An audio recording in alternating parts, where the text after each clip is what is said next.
जब आपका बच्चा कामयाब होता है तो दूसरे वाले को बड़ी खुशी है जी, खुशी तो बड़ी कम होती, दुख उनको ज्यादा होता है, इनका होता है मेरे वाला रहे।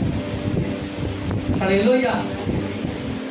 तो इसलिए लोगों के चक्कर में हम परमेश्वर से अपना संबंध बिगाड़ लें तो उसके कारण क्या होगा? परमेश्वर ने कहा अगर खुदा का हाथ, बाइबल में लिखा है, अगर उसका हाथ आपके ऊपर से गया तो इस दुनिया में दो ही शक्तियां हैं, दो ही सामर्थ है, दो ही शक्तियां हैं। क्या? या तो शैतान है इस दुनिया में या परमेश्वर है इस दुनिया में। अगर परमेश्वर का हाथ आपके ऊपर से हटा तो शैतान का आएगा। अगर आपने परमेश्वर का हाथ अपने ऊपर रखे रखा तो शैतान का फिर कभी नहीं आएगा। हालेलुया। तो यहाँ पे चिंता थी लोगों की, शाऊल को बड़ी चिंता थी लोगों की। मेरे सेनापति को ये ना पता लगे अभी कुछ ही दिनों में राजा गद्दी से हटने वाला है, मेरे जो प्रधानमंत्री उनको ये ना पता लगे अभी राजा जाने वाला है। और शाऊल को क्या कहता शाऊल? परमेश्वर ने तुझे राजा होने के लिए तुच्छ गिना है, अब तू राजा नहीं होगा, तो राजगद्दी से हटा दिया जाएगा अब तुम। और उसके बाद भी वो क्या करता है? वो उसका कपड़ा पकड़ता है और जो परमेश्वर का दास था शमूएल, उसका कपड़ा फट जाता है तो वो पलट के शमूएल कहता है जैसे मेरा ये कपड़ा तूने फाड़ा है ऐसे ही तेरा राज्य फाड़ दिया जाएगा। हालेलुया। वैसे ही तेरा राज्य फाड़ दिया जाएगा। पर शाऊल को चिंता अभी भी किस चीज की है पता है? हालेलुया। किस चीज की चिंता है? 30 वचन में उसने कहा मैंने तो पाप किया है तो भी मेरी प्रजा इज़राइल के सामने मेरा आदर कर। वो कह रहा है, परमेश्वर का दास कह रहा है तेरा राज्य फाड़ दिया जाएगा, तेरा राज्य खत्म हो जाएगा, तो राजगद्दी से उतार दिया जाएगा। और अभी भी ये बंदा क्या कह रहा है? वो तो ठीक है, मैं मानता हूं मैंने पाप किया है, पर तू लोगों के बीच में एक इंसल्ट मत कर, लोगों को मत बता ऐसा होगा। अब एक ऐसा इंसान है ना तो ये खुदा की सुन रहा ना खुदा के दास की सुन रहा। अभी भी इसको ये है कि अगर ये शाऊल और शमूएल हम दोनों अगर एक साथ चलेंगे तो लोगों के लिए नॉर्मल बात रहेगी, शायद राज्य बच जाए। और अगर खुदा के दास ने कहा तेरा राज्य खत्म कर दिया जाएगा तो इसने मान लेनी थी इस बात को और फिर इसने पैरों में पड़ जाना था कि मेरे को लोगों की चिंता नहीं है परमेश्वर, मुझे तेरी चिंता है। अगर तू मेरे साथ रहेगा तो लोग सारे मेरे पीछे आ जाएंगे एक दिन, और अगर तू मेरे साथ से हटा तो लोग भी एक दिन दूर चले जाएंगे। हालेलुया। मत्ती 6:33 में कहा परमेश्वर ने तुम परमेश्वर के धर्म और राज्य की खोज करो, ये सारी वस्तुएं तुझे मिल जाएंगी। कौन? क्या चाहिए तुझे? जीने के लिए चीजें चाहिए, प्रभु का मिल जाएगी। तुझे आदर चाहिए, आदर भी मिल जाएगा। तुझे सम्मान चाहिए, सम्मान भी मिलेगा। तुझे बरकत चाहिए, तुझे बरकत भी मिलेगी। पर क्या करना पड़ेगा? पहले परमेश्वर के राज्य को तुझे खोजना पड़ेगा, परमेश्वर की बातों की चिंता करनी पड़ेगी, परमेश्वर की आज्ञा टूटने से तुझे अपने आप को, अपने जीवन को बचाना पड़ेगा कि तेरे जीवन से उसका आज्ञा ना टूटे। हालेलुया। और इसकी क्या गलती थी? क्या गलती थी इसकी? एक यही तो गलती थी, प्रभु ने कहा था सब कुछ मार देना, इसने बहुत कुछ मार दिया पर कुछ छोड़ भी दिया। एक आज्ञा नहीं मानी। पर इससे भी बड़ी गलती क्या हो रही है? इससे भी बड़ी गलती ये है जब खुदा का दास कुछ बात इसको बोल रहा है, ये क्या कह रहा है? क्या बोल रहा है? लोगों के बीच में मेरा आदर कम ना हो, तुम मेरे साथ चल।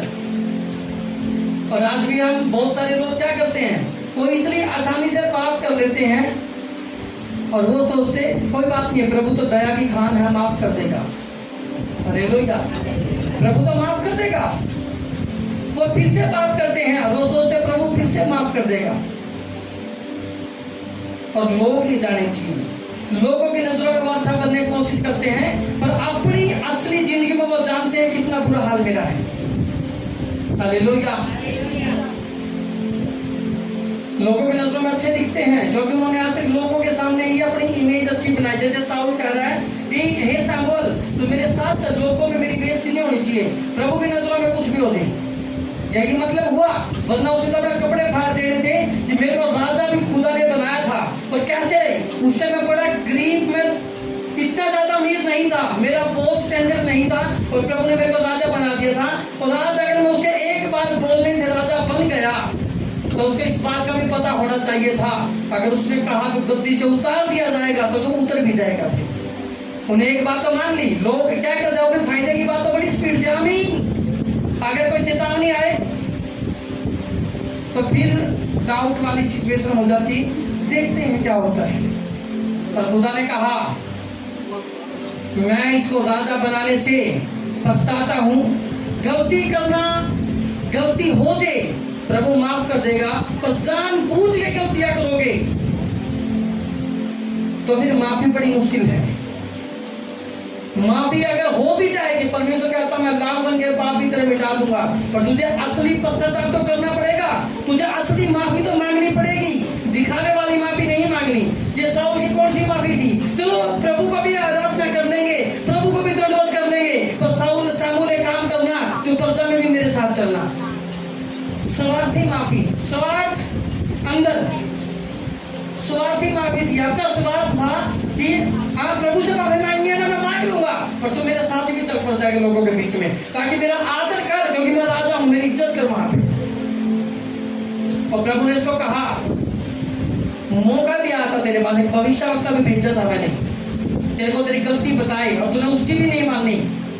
अब फाइनल डिसीजन क्या है, परमेश्वर कहता मैं तेरे को राजगद्दी से परमानेंट निकाल दूंगा, तो तेरा राज्य खत्म हो जाएगा। हालेलुया। और मैं तेरे पड़ोसी को वो राज्य दूंगा। हालेलुया। कौन था वो पड़ोसी? दाऊद। हालेलुया। अभी मैं आपको दो गलतियां बताऊंगा बाइबल जो दोनों राजाओं से हुई है। एक गलती तो मैंने बताई, ये बार बार इसको चिंता किसकी है? प्रजा की। मेरी प्रजा को पूछना, मेरी प्रजा के सामने मेरी इज्जत कर, लोगों को पता ना लगे मैंने कोई गलती की है, लोगों के बीच में अच्छा बनना है, और जिंदगी अंदर से खराब हुई पड़ी है।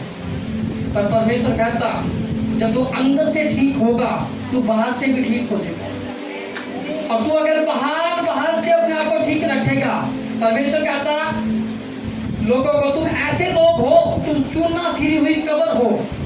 कब्र पे होता ना, ऊपर पेंट करते हैं, सफेदी करते, और अंदर से मुर्दा इंसान उसके अंदर पड़ा, स्मेल उसके अंदर होती। वो कहता तुम ऐसे बंदे हो, तुम चूना फिरी हुई कब्र के जैसे हो।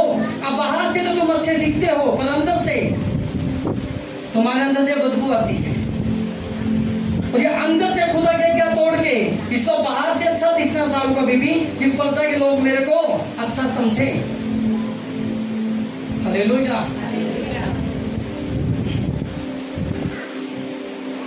समझ रहे मेरी बात? और फाइनली क्या फैसला हुआ परमेश्वर का?